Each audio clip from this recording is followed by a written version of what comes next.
Assalamualaikum warahmatullahi wabarakatuh. Perkenalkan, nama saya Adipina Sahelmi, NIM saya 230512043331. Saya dari Teknik Informatika kelas C tahun 2023.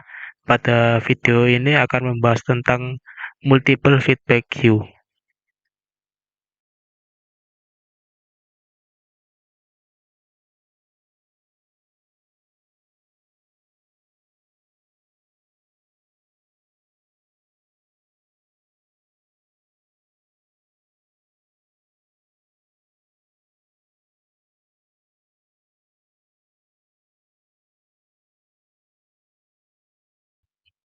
Pertama-tama, pengertian dari algoritma.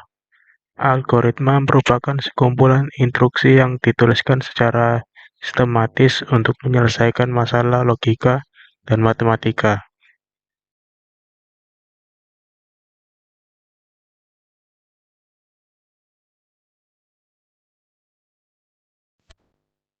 Algoritma penjadwalan merupakan kumpulan kebijaksanaan dan mekanisme di sistem operasi yang berkaitan dengan urutan kerja yang dilakukan sistem komputer.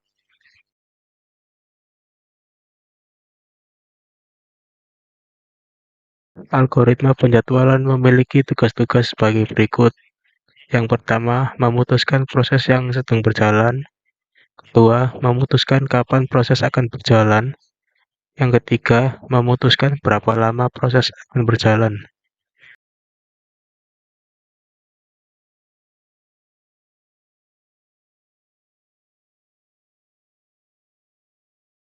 Tujuan utama penjadwalan yaitu untuk optimalisasi kinerja yang menurut kriteria-kriteria tertentu, yaitu adil, mendapatkan jatah waktu proses yang sama, efisiensi, menghitung perbandingan waktu sibuk proses, response time interaktif, waktu dari input terakhir sampai output di terminal, waiting time, waktu nyata, yaitu waktu dari input terakhir sampai dieksekusi CPU, turnaround time, waktu dari submit sampai finish, throughput, jumlah proses yang dapat diselesaikan dalam satu waktu.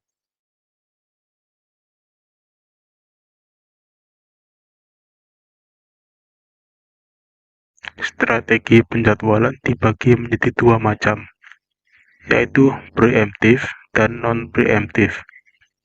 Preemptif merupakan proses yang dapat diambil alih oleh proses lain, sehingga proses berhenti sementara, lalu dilanjutkan ketika proses mendapatkan jatah waktu lagi. Lalu untuk non-preemptif, proses tidak dapat diambil alih oleh proses lain sampai proses itu selesai.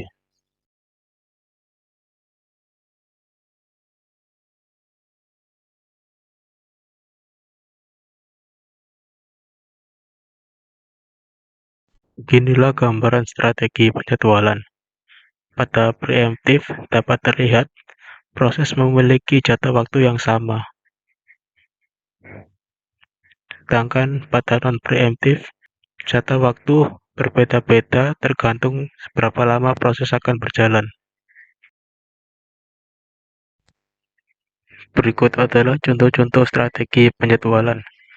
Pada preemptif terdapat RR, round robin, SRF, shortest remaining first, PS, priority scheduling, GS, guaranteed scheduling. Pada non-preemptif terdapat FIFO, first in, first out, SRF, short job first, HRN, highest ration next, dan MFQ, multiple feedback queue, yaitu algoritma yang akan kita bahas pada video ini.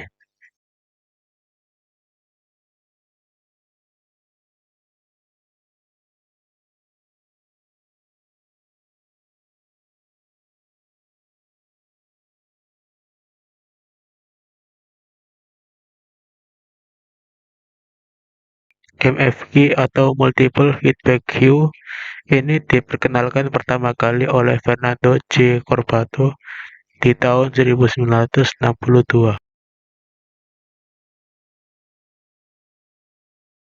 Algoritma Multiple Feedback Queue ini mirip dengan algoritma multi-level queue atau MLQ, yaitu sama-sama menggunakan antrian atau queue dengan prioritas yang berbeda-beda. Namun, pada multiple feedback queue mengizinkan proses untuk berpindah antrian.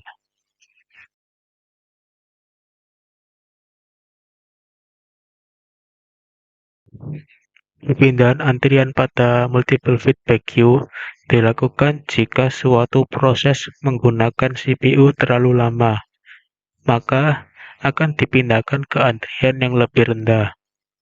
Hal ini membuat penggunaan CPU lebih sedikit, begitu pula dengan proses yang menunggu terlalu lama. Prosesnya akan dinaikkan tingkatnya terutama pada proses dengan CPU burst terendah. Dengan begini, CPU dapat digunakan dengan lebih efisien.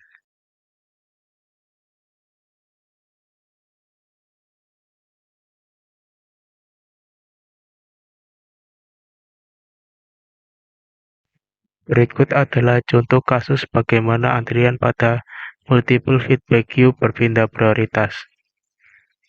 Pertama, semua proses baru yang akan masuk diletakkan pada queue 0 dengan kecepatan 8 ms.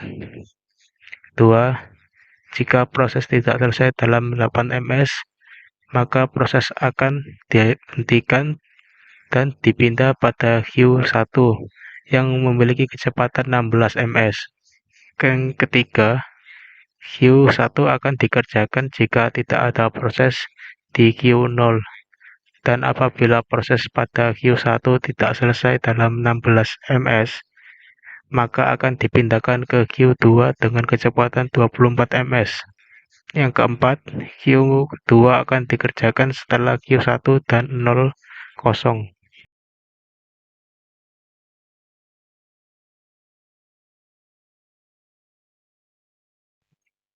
Multiple feedback queue memiliki parameter sebagai berikut. Yang pertama, jumlah antrian. Yang kedua, algoritma penjadwalan tiap antrian. Yang ketiga, waktu menaikkan proses ke antrian yang lebih tinggi. Yang keempat, waktu menurunkan proses ke antrian yang lebih rendah. Yang kelima, antrian mana yang akan dimasuki oleh proses baru.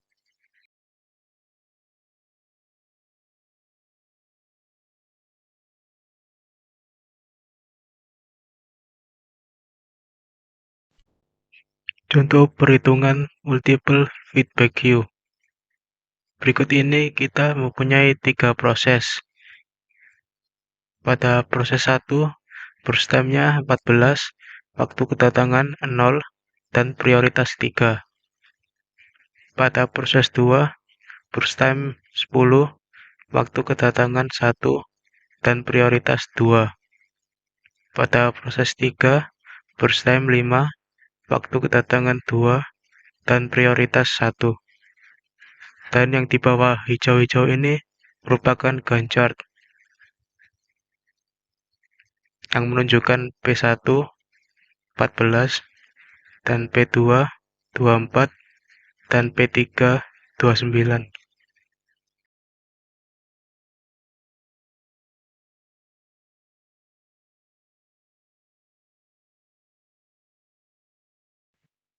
Lalu untuk menentukan Gantt, pertama untuk yang 0 ini didapat dari waktu kedatangan dari proses yang pertama. Lalu 14 didapat dari burst time dari proses yang pertama. Kemudian 24 didapat dari burst time proses 1 ditambah burst time proses 2. Lalu untuk yang terakhir 29 didapat dari total burst time proses 1, 2, dan 3.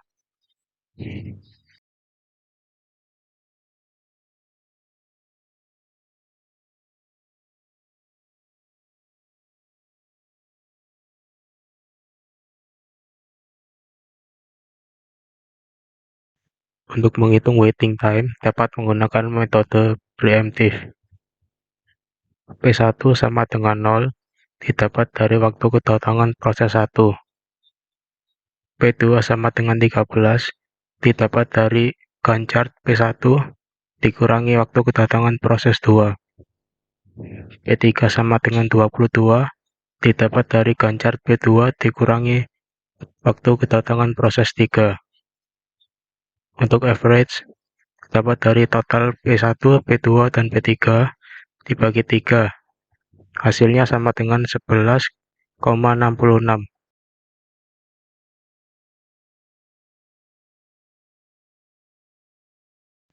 Untuk menghitung turnaround time, dapat menggunakan metode non-preemptive. Pertama, P1 sama dengan 14 didapat dari gancar P1. Lalu P2 sama dengan 23 didapat dari gancar P2 dikurangi waktu kedatangan proses 2. Lalu P3 27 didapat dari P3 dikurangi waktu kedatangan proses 3. Untuk average, dapat dari total P1 dan P2 dan P3 dibagi 3 dan hasilnya sama dengan 21,3.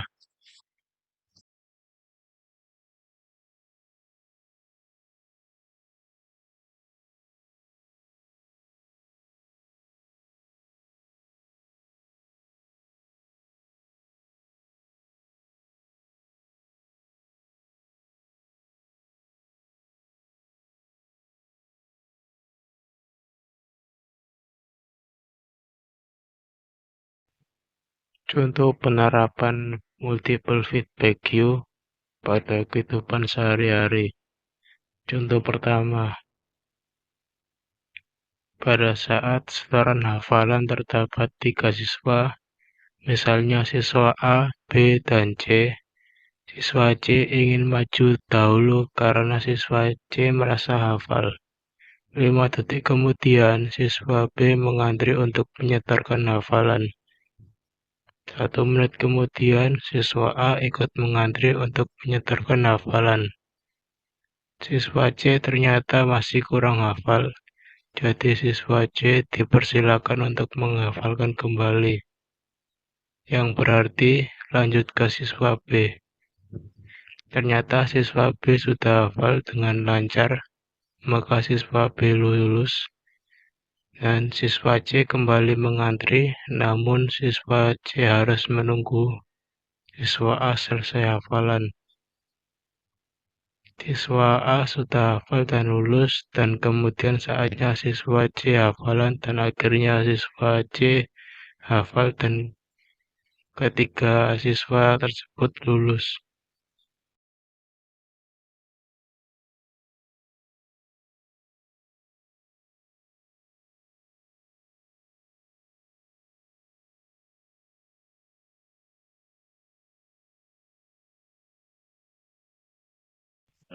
Contoh selanjutnya, terdapat 3 siswa yang akan bimbingan dengan dosen. Setiap siswa diberi sesi selama 1 jam bimbingan. Siswa A bimbingan selama 1 jam dan sudah selesai. Sedangkan siswa B bimbingan selama 1 jam namun belum selesai dan meminta untuk bimbingan tambahan, namun harus mengantri. Selanjutnya, siswa C ternyata hanya bimbingan selama 30 menit dan selesai. Kemudian kembali lagi ke siswa B melanjutkan bimbingan selama 30 menit dan selesai.